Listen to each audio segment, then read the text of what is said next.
नमस्कार साथियों। इस वीडियो में हम ज्योग्राफी के 20 से 25 प्रश्न को डिस्कस करेंगे और जितने भी उससे जुड़े प्रश्न होंगे उसे भी हम डिस्कस करने का प्रयास करेंगे। अगर साउंड में थोड़ा नॉइज आए तो आप मैनेज कीजिएगा, क्योंकि थोड़ा पड़ोस में जो है शादी विवाह का माहौल है, इसलिए नॉइज आ सकता है, तो आप मैनेज कीजिएगा। एग्ज़ाम नज़दीक आ गई है तो आप जो है वीडियो को पूरे लास्ट तक देखिएगा। देखिए, शुरुआत करते हैं। प्रश्न संख्या 1 क्या कह रहे हैं? कह रहे हैं हॉर्टिकल्चर का संबंध किससे है? तो हॉर्टिकल्चर का संबंध जो है किससे है? हॉर्टिकल्चर का संबंध फल एवं सब्जी उत्पादन से है। इसके अलावा कई सारे और कल्चर हैं, जैसे आप सुने होंगे विटीकल्चर का नाम। क्या कहा? विटीकल्चर क्या है? विटीकल्चर क्या है? विटीकल्चर कहते किसको है? जैसे होता है विटीकल्चर, विटीकल्चर, विटीकल्चर, विटीकल्चर कहते किसको है? अंगूर उत्पादन जो है विटीकल्चर कहलाता है। अंगूर उत्पादन क्या कहलाता है? विटीकल्चर कहलाता है। सेम ऐसे ही होता है पीसी कल्चर। अब पीसी कल्चर किसको कहते हैं? पीसी कल्चर किसको कहते हैं? पीसी कल्चर जो है कहलाता है मछली पालन। क्या कहलाता है? मछली पालन क्या कहलाता है? पीसी कल्चर कहलाता है। सेम ऐसे ही एपी कल्चर है। एपी कल्चर है। एपी कल्चर कहते किसको है? एपी कल्चर जो होता है वह मधुमक्खी पालन होता है। मधुमक्खी पालन क्या कहलाता है? एपी कल्चर कहलाता है। तो ध्यान रखिएगा, इतने सारे प्रश्न बने हैं। नेक्स्ट क्वेश्चन देखिएगा। कह रहे कि शुष्क क्षेत्रों में मृदा अपरदन का मुख्य कारण क्या है? यानी कि शुष्क क्षेत्र, जैसे आप मरुस्थलीय इलाकों में जाते हैं, वहां पे मिट्टी का कटाव कैसे होता है? नदी तो जाती नहीं है, और नदी तो मुख्य रूप से जाती नहीं है, तो उस क्षेत्रों में जो है मिट्टी का कटाव का मुख्य कारण क्या है? वायु अपर्दन। वायु के द्वारा जो है मिट्टी का कटाव होता है, यानी कि वायु जो है उड़ा के ले जाती है मिट्टियों को एक स्थान से दूसरे स्थान तक। तो इसका सही आंसर होगा वायु अपर्दन। नेक्स्ट क्वेश्चन देखिएगा। कह रहा है कि दक्षिण भारत में सिंचाई का मुख्य स्रोत क्या है? तो दक्षिण भारत में जो है सिंचाई का मुख्य स्रोत क्या है? नलकूप है, यानी कि नलकूप के द्वारा जो है वहां पे सिंचाई की जाती है अधिक मात्रा में। नेक्स्ट क्वेश्चन देखिएगा। कह रहे हैं तारापुर नाभिकीय ऊर्जा केंद्र कहाँ अवस्थित है? तारापुर नाभिकीय ऊर्जा केंद्र जो है कहाँ अवस्थित है? यह है महाराष्ट्र में। कहाँ पर है? महाराष्ट्र में है। इसके अलावा कई सारे परमाणु बिजली गिरी है, देखिएगा कौन कौन से हैं। जैसे आते हैं नरोरा पावर प्लांट, यानी कि नरोरा जो बिजली घर है कहाँ पर है? ये रहा नरोरा बिजली घर। कहाँ पर है? उत्तर प्रदेश में है, ये रहा नरोरा। और रावतवाटा परमाणु बिजली घर कहाँ पर है? राजस्थान में है। इसके अलावा काकरापारा जो है परमाणु बिजली घर कहाँ है? तो गुजरात में है। ये सारे आपके एग्जाम में प्रश्न बनते हैं, तो आप अच्छे से याद कर लीजिएगा इसको।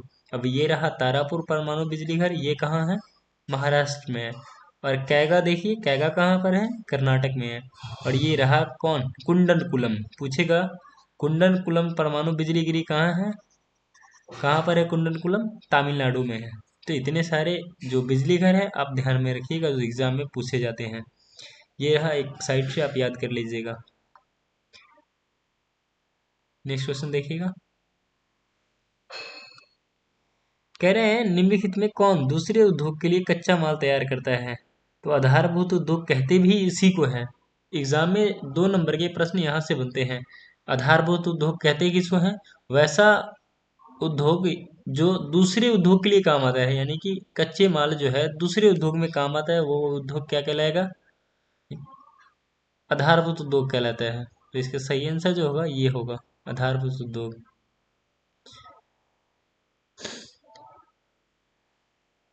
कह रहे ट्रांस महाद्वीपीय स्टुअर्ट महामार्ग किसको जोड़ता है? तो ट्रांस महाद्वीपीय स्टुअर्ट महामार्ग जो है यह जोड़ता है किसको? डार्विन को मेलबोर्न से जोड़ता है। किसको जोड़ता है? डार्विन को मेलबोर्न से जोड़ता है। ये रहा, देखिएगा, ये रहा, ये रहा डार्विन, और ये रहा कहाँ? मेलबर्न। इसको जोड़ने का काम जो करता है कौन सा करता है? ये करता है कौन सा? ट्रांस स्टुअर्ट महामार्ग है वो। इसके अलावा पूछता है कि विश्व की सबसे लंबी जो है, लंबी रेल मार्ग कौन सा है, या विश्व की सबसे जो महामार्ग है वह कौन सा है, विश्व की सबसे लंबी महामार्ग सोवियत संघ में है या रूस में है, आप कमेंट करके बताइएगा कौन सा है सबसे लंबी रेल मार्ग, या किस देश में अवस्थित है। नेक्स्ट क्वेश्चन देखिएगा। कह रहे हैं निम्नलिखित महाद्वीप में किससे विश्व व्यापार का सर्वाधिक प्रवाह होता है, यानी कि विश्व व्यापार का जो सर्वाधिक प्रवाह किस महाद्वीप में सबसे ज्यादा होता है, तो ये होता है यूरोप में। यूरोप में, इंग्लैंड वगैरह में जो है अ, विश्व व्यापार का सर्वाधिक प्रवाह होता है। नेक्स्ट क्वेश्चन देखिएगा।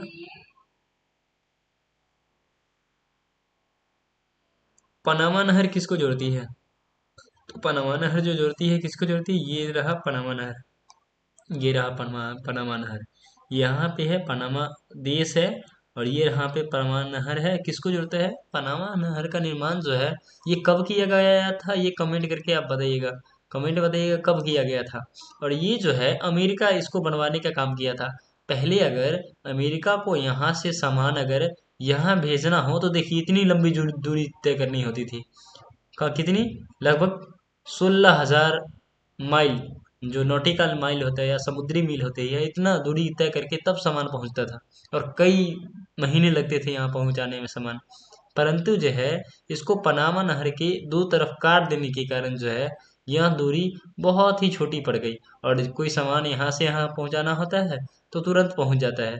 तो ये बनवाने का काम कौन किया था, पनामा नहर को अमेरिका करवाया था। और जोड़ता किसको है, ये रहा कौन सा, इसमें नहीं दिख रहा है, इधर है अटलांटिक महासागर, अटलांटिक महासागर, और इधर है प्रशांत महासागर,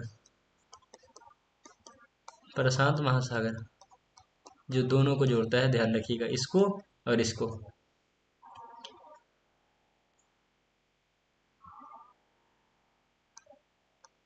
तो इसका सही आंसर क्या होगा, अटलांटिक महासागर को प्रशांत महासागर से, ये रहा सी ऑप्शन होगा, प्रशांत महासागर को अटलांटिक महासागर से।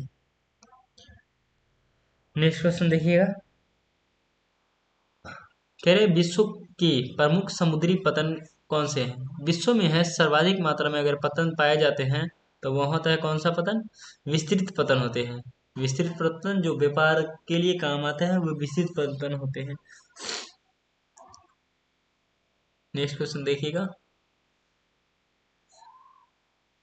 कह रहे हैं निम्नलिखित में कौन पश्चिमी भारत की नदी बेसिन है, पश्चिमी भारत देखिएगा, नदी अगर आपने पढ़े होंगे तो ये जो नदी है, कौन कौन नदी कहाँ बहती है, जैसे आप पढ़े होंगे कि गंगा नदी कहाँ बहती है,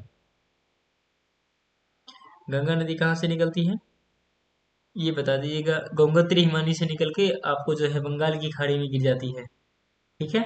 और माही नदी कहाँ पर है, राजस्थान के तरफ है माही नदी। और कोसी नदी तो आप जानते ही होंगे, कोसी नदी कहाँ पर है, बिहार में है। तो कह रहे हैं कि पश्चिमी भारत की, तो पश्चिमी भारत में कौन कौन आएगा, यानी कि अब जब भारत का नक्शा आप पढ़ते हैं, ये 5 नंबर आपके एग्जाम में पूछा जाता है, ध्यान रखिएगा। आप जैसे भी बना लीजिए, जैसे करके टूर तोड़ मरोड़ के भी, तो आपको जो है एग्जाम में 5 मार्क्स मिल जाएंगे। ऐसे ये भारत का नक्शा है, देखिए इधर निकलती है माही नदी, इधर है माही नदी। और कोसी नदी कहाँ पर है, यहाँ से निकलती है, बिहार नेपाल से निकल करके बिहार में आती है कोसी नदी। और गंगा नदी कहाँ पर है, यहाँ से निकल के गंगा नदी निकलती है।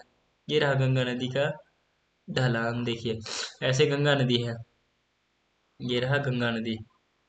और सोन नदी भी बिहार में बहती है। अब कह रहे हैं कि पश्चिमी भारत का, पश्चिमी भारत का, तो ये रहा, जब भी हम भारत का नक्शा पढ़ते हैं तो ऐसे पढ़ते हैं, ऊपरी वाला भाग जो है उत्तर कहलाता है, और इधर वाला भाग पूरब, और इधर वाला भाग दक्षिण, और इधर वाला पश्चिम। तो पश्चिम में सबसे कौन है, ये रहा माही बेसिन, कौन सी बेसिन, माही बेसिन, ध्यान रखिएगा। नेक्स्ट क्वेश्चन देखिएगा।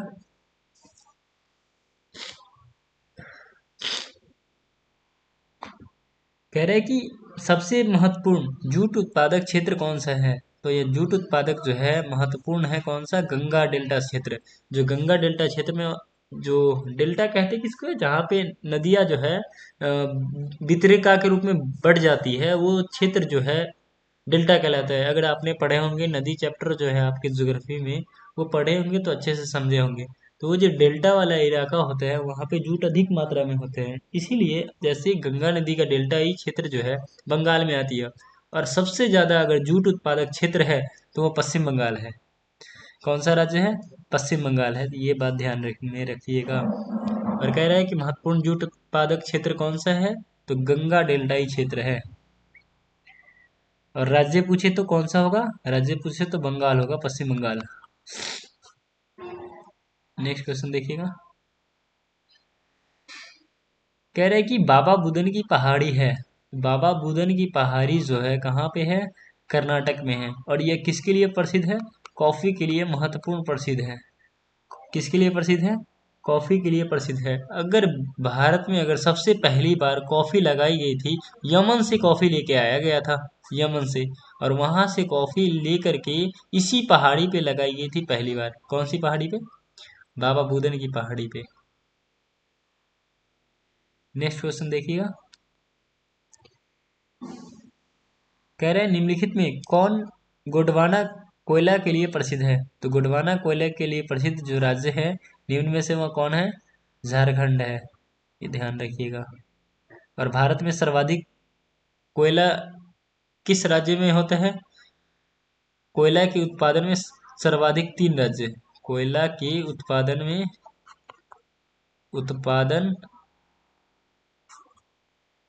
में शीर्ष तीन राज्य। शीर्ष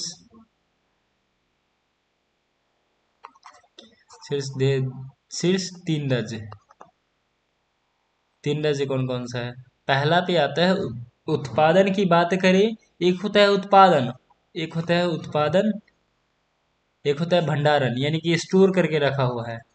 भंडारण। भंडारण। उत्पादन में जो आता है छत्तीसगढ़ आता है। छत्तीसगढ़। छत्तीसगढ़ उत्पादन में। और दूसरा पे है उड़ीसा है। और तीसरा है झारखंड में। ध्यान में रखिएगा, उत्पादन में जो है तीसरे स्थान पर आता है झारखंड। और वही भंडारण में पहला कौन सा है? झारखंड है। झारखंड भंडारण में है। और उत्पादन भंडारण में दूसरा स्थान किसका है? उड़ीसा का। उलट जाता है इधर सीधे। और तीसरा कौन किसका है? छत्तीसगढ़ का। यहाँ पे लगभग बच्चे जो है फंस जाते हैं। अब पूछेगा कि बताइए कोयला के उत्पादन में सबसे आगे राज्य कौन है, या सबसे ज्यादा किस राज्य में कोयला उत्पादन होता है? तो ध्यान में रखिएगा, छत्तीसगढ़ में होता है, ना कि झारखंड में।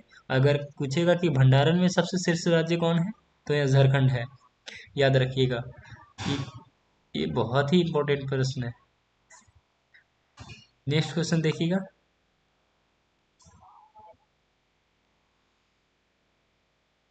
कह रहे हैं जनसंख्या वितरण को प्रभावित करने वाला सबसे महत्वपूर्ण कारक कौन सा है? देखिए, जनसंख्या वितरण को प्रभावित करने वाला जो सबसे महत्वपूर्ण कारक है वह है जलवायु। यानी कि जिस एरिया की जलवायु अच्छी होगी वहां पे जनसंख्या अधिक निवास करेगी, और जिस एरिया की जलवायु गर्म जलवायु में नहीं निवास करेगी, जैसे अफ्रीका में लोग नहीं बसना चाहते हैं, काहे कि वहाँ की जलवायु गर्म है। और भारत में है जो जलवायु है कई प्रकार की है, ठंड भी है, गर्मी भी है, वर्षा भी है, तो यहाँ लोग निवास करना चाहते हैं। तो जनसंख्या वितरण को ऐसे प्रभावित करते हैं जलवायु। स्थलाकृति भी करती है, मिट्टी भी करती है, यानी कि अच्छी उपजाऊ मिट्टी होगा वहाँ बसना चाहेंगे। परंतु सबसे प्रमुख आएगा तो जलवायु। अगर पूछेगा कि कौन कौन से कारक हैं, ये तो सारे चारों कारक आ जाएंगे। नेक्स्ट क्वेश्चन देखिएगा। कह रहे हैं कि औद्योगिकीकरण से कौन सा प्रदूषण होता है? जब भी कोई फैक्ट्री बैठाते हैं तो कौन कौन सा प्रदूषण होता है? जल प्रदूषण होता है, क्योंकि फैक्ट्री की गंदी जो नालियाँ होती है कहाँ नदी में जाती है, और धुआं जो होती है ऊपर जाती है तो वायु प्रदूषण भी होता है। और बड़े बड़े जो अगर मशीनें चलती है तो उससे ध्वनि प्रदूषण होता है। तो सारे प्रदूषण का कारण होता है। नेक्स्ट क्वेश्चन देखिएगा। कह रहे हैं कि हथकरघा उद्योग है। हथकरघा उद्योग यानी कि हाथ से बनाने वाला उद्योग जो होता है, कौन सा उद्योग होता है? कुटीर उद्योग, जो आप घर में बैठाते हैं, जैसे टोकरी बनाना हो गया, सूप बीनना हो गया, चटाई बीनना हो गया, ये सारे आएंगे किसमें? कुटीर उद्योग में आएंगे। नेक्स्ट क्वेश्चन देखिएगा। कह रहे हैं कि हुगली औद्योगिक प्रदेश कहाँ पर है। हम बताए हैं कि औद्योगिक प्रदेश कहाँ पर है, ये बंगाल में है। और हुगली औद्योगिक प्रदेश कहाँ पर है, ये कर्नाटक में है। हम पीछे क्लियर कर चुके थे। तो यह जो है कहाँ से है, हावड़ा से लेकर के कोलकाता तक के प्रदेश जो है क्या कहलाता है, हुगली औद्योगिक प्रदेश। कहाँ से कहाँ तक है, कोलकाता से लेकर के हावड़ा तक के। नेक्स्ट क्वेश्चन देखिएगा। भारत में रेडियो कार्यक्रम का प्रसारण कब हुआ था।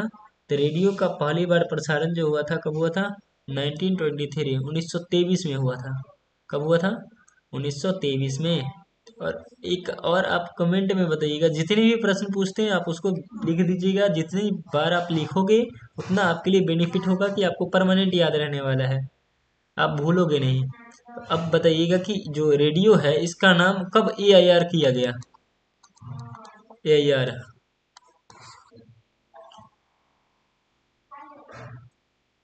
नेक्स्ट क्वेश्चन देखिएगा। कह रहे कि भारतीय रेल की शुरुआत कब हुई थी। ये तो बहुत आसान प्रश्न है। भारतीय रेल की शुरुआत कब हुई थी, 1853 में, है ना।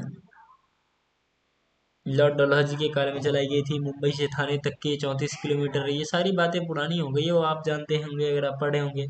अगर आप नहीं पढ़े होंगे तो पढ़ाई ही छोड़ दीजिए, अगर अभी तक नहीं पढ़े हैं, क्योंकि एग्जाम नजदीक आ गई है। नेक्स्ट क्वेश्चन देखिएगा।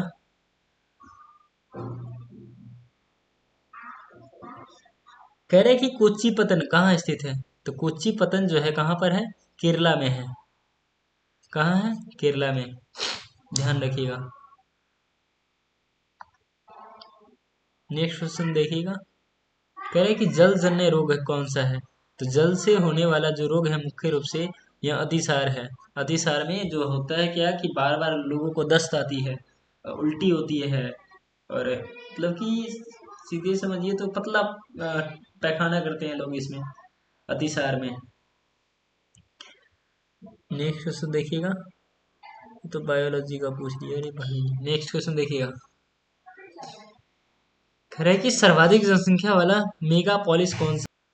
कह रहे कि सर्वाधिक जनसंख्या वाला मेगा पॉलिस कौन सा है। तो यह है मुंबई। परंतु आपके बुक में जो है क्या दिया गया है, कोलकाता, जो कि गलत है। भारत में सर्वाधिक मेगा पॉलिस शहर कौन सा है, मुंबई है, कोलकाता नहीं है, ध्यान में रखिएगा। नेक्स्ट क्वेश्चन पूछ रहे हैं क्या आपसे, देखिए। ये तो रिपीट क्वेश्चन है। धारावी मलिन बस्ती कहाँ स्थित है। सबसे गंदी बस्ती है एशिया की, और है कहाँ पर, मुंबई में। नेक्स्ट क्वेश्चन देखिएगा। कह रहे हैं कि भारत में पूर्ण जनगणना पहली बार कब हुई थी। देखिए भारत में जो है पहली जनगणना हुई थी कब, 1872 में। 1872 में। और किसके काल में हुई थी, ये काल दोनों का लिखिएगा कि उस समय जो गवर्नर था कौन था, दोनों का गवर्नर। कैसे होता है भाई गवर्नर, ऐसे होता है गवर्नर। अब पूछेगा दोनों गवर्नर लिखना है। पहली बार जो हुई थी 1872 में हुई थी। जो 1872 में जनगणना की गई थी वह पूर्ण नहीं था, यानी कि इसमें जो थे बड़े बड़े अधिकारियों की ही गणना की गई थी। परंतु जो है पूर्ण गणना, जनगणना जो है 1881 में हुई। 1881 में होने के बाद जो है इसी वर्ष निर्धारित किया गया कि आने वाले सालों में 10 साल में एक बार जनगणना होगी। और इस समय जो था गवर्नर कौन था, दोनों कमेंट में छापना है। और तब पूछ रहे हैं आपसे कि पहली पूर्ण जनगणना कब हुई थी, 1881 में हुई थी। फिर 1891 में हुई, फिर 1901, ऐसे ऐसे करके 2001, तभी 2011, फिर 2021 वाला अभी तक पूरा नहीं हुआ है, ध्यान में रखिएगा। तो आज के लिए इतना ही। और जितने भी प्रश्न पूछे हैं हम, आप उसको कमेंट करके बताइएगा। आप कमेंट करिएगा जितना ज़्यादा उतना आपको याद रहने वाला है।